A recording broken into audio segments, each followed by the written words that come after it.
दोस्तों, जैसे कि आप वीडियो के अंदर देख सकते हो, कल अमेरिका के अंदर महत्वपूर्ण US core durable goods orders का डेटा आया था। मार्केट के अंदर ये एक्सपेक्टेशन था ये डेटा 0.3% पे आ सकता है, लेकिन ये डेटा एक्चुअल में आया है -0.1% पे। यानी कि ये डेटा मार्केट के एक्सपेक्टेशन से नीचे आया है, जो डॉलर इंडेक्स के लिए निगेटिव और गोल्ड सिल्वर के लिए पॉजिटिव है।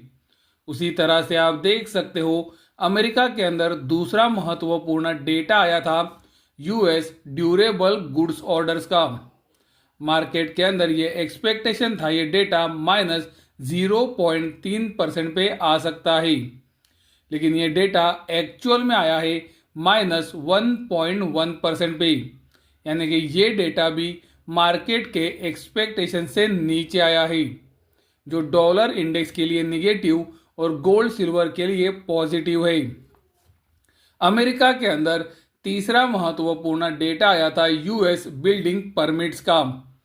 मार्केट के अंदर ये एक्सपेक्टेशन था ये डेटा 1.505 मिलियन पे आ सकता है, लेकिन ये डेटा एक्चुअल में आया है 1.493 मिलियन पे। यानी कि ये डेटा मार्केट के एक्सपेक्टेशन से नीचे है, और ये डेटा भी डॉलर इंडेक्स के लिए निगेटिव और गोल्ड सिल्वर के लिए पॉजिटिव है। चौथा महत्वपूर्ण डेटा आया था यूएस सीबी कंज्यूमर कॉन्फिडेंस का।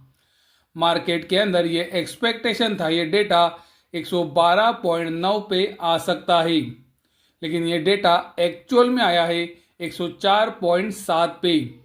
यानी कि ये डेटा भी मार्केट के एक्सपेक्टेशन से बहुत नीचे है, जो डॉलर इंडेक्स के लिए निगेटिव और गोल्ड सिल्वर के लिए पॉजिटिव था। अमेरिका के अंदर कल पांचवा महत्वपूर्ण डेटा आया था यूएस न्यू होम सेल्स का।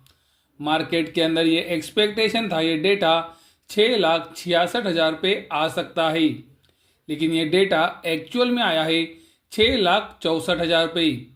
यानी कि ये डेटा भी मार्केट के एक्सपेक्टेशन से नीचे आया है, जो डॉलर इंडेक्स के लिए निगेटिव और गोल्ड सिल्वर के लिए पॉजिटिव है। यानी कि दोस्तों, कल जो पांचों अमेरिका के अंदर महत्वपूर्ण डेटा आए थे वो सारे डॉलर इंडेक्स के लिए निगेटिव थे और गोल्ड सिल्वर के लिए पॉजिटिव थे।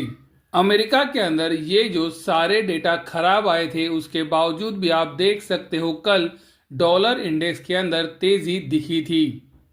दोस्तों, याद रहे हमने आपको हमारे वीडियो से ये बताया है कि शायद डॉलर इंडेक्स अभी टॉप बना रहा है, और टॉप बनाने का जब प्रोसेस शुरू होता है वो समय पे पॉसिबल है कि डॉलर इंडेक्स थोड़ा और ऊपर भी जा सकता है। लेकिन मुझे लगता है कि डॉलर इंडेक्स अभी धीरे धीरे टॉप जरूर बनाएगा, और आने वाले हफ्तों में हमें फिर डॉलर इंडेक्स के अंदर गिरावट देखने मिल सकती है।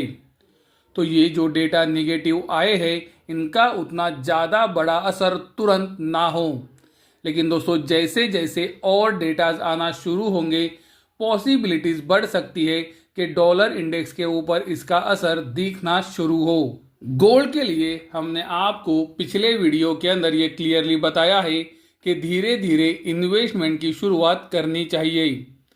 गोल्ड के कंसोलिडेशन को अभी 3 महीने पूरे हो चुके हैं, और मुझे लगता है अगर गोल्ड के अंदर यहाँ से 3 से 5% की कोई भी गिरावट किसी भी कारण से आती है, तो वहां पर हमारा नजरिया सिर्फ इन्वेस्टमेंट के लिए खरीदारी का होना चाहिए।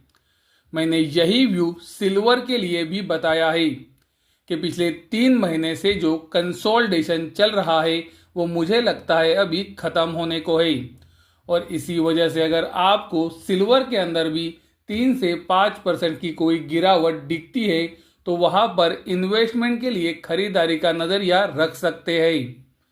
तो दोस्तों, ये वीडियो का सारांश यही है कि डॉलर इंडेक्स के लिए सभी डेटा निगेटिव आए थे, उसके बावजूद भी डॉलर इंडेक्स के अंदर बड़ी गिरावट नहीं आई है, और इसका कारण ये हो सकता है कि डॉलर इंडेक्स अभी टॉप बनाने की प्रोसेस में है।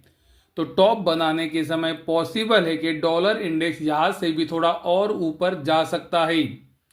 और उस वजह से अगर गोल्ड सिल्वर में कोई भी गिरावट आती है तो वहां पर जैसे कि मैंने क्लियरली कहा है, नज़रिया इन्वेस्टमेंट के लिए खरीदारी का होना चाहिए। दोस्तों महत्वपूर्ण बात ये आपको ध्यान रखनी है कि ये हफ्ते क्रिसमस की छुट्टियां चालू हो जाएंगी और इसी वजह से मार्केट के अंदर वॉल्यूम्स कम रहेंगे। तो दोस्तों ये समय पे जो तेजी या फिर मंदी बन सकती है वहां पर ज़्यादा विश्वास नहीं रखा जा सकता, क्योंकि दोस्तों अभी इंटरनेशनल मार्केट में छुट्टियों का समय आ चुका है और आज से ही अमेरिकन मार्केट हाफ डे छुट्टी पर है। कल अमेरिका और इंडिया के अंदर पूरे दिन छुट्टी रहेगी, लेकिन ये जो न्यू ईयर का समय रहता है, ज़्यादातर बड़े फंड मैनेजर्स उसी तरह से ट्रेडर्स इन समय पे छुट्टियों पे रहते हैं और इसी वजह से मार्केट के अंदर वॉल्यूम कम रहेगा और वॉलीटिलिटी भी रह सकती है। तो ये बात को भी आप कृपया ध्यान में रखें।